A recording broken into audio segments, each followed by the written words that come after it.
been a little more than a year since a deadly tornado hit Middle Tennessee. But for many of us, when we think of Tornado Alley, we think of the Midwest. But did you know the Southeast is more at risk for deadly tornadoes than anywhere in the country? Storm 5 meteorologist Heather Mathis looks at why the South is more vulnerable and how the risk is increasing. 2020 was not a good year for tornadoes in the South. In total, more than 70 people lost their lives. 27 of those deaths happened right here in Tennessee. Tennessee is a very active state for tornadoes. Chrissy Hurley with the Nashville National Weather Service says a number of factors put Tennessee and the Southeast at a greater risk for tornado damage and deaths. So if you've ever driven across Oklahoma, Kansas, it's very rural. You could drive for 30 minutes and not run across one person.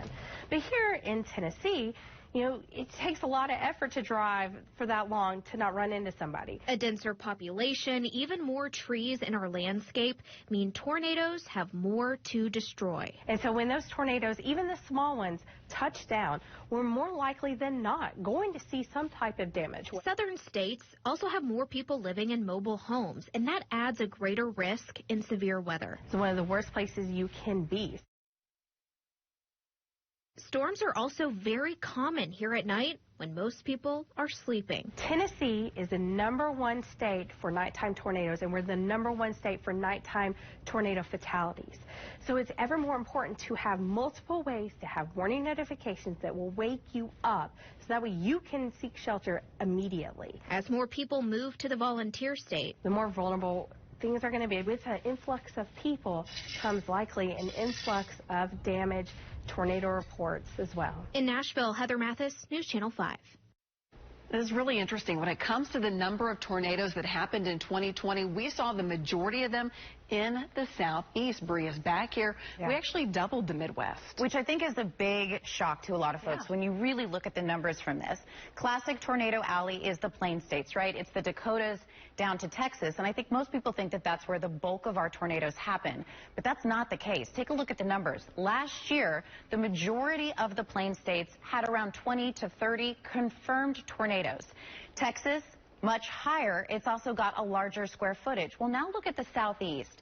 The Southeast has long been considered a secondary tornado alley, and the word secondary, I think, can lead folks to thinking that it's less than. But when you look at the numbers, they're not.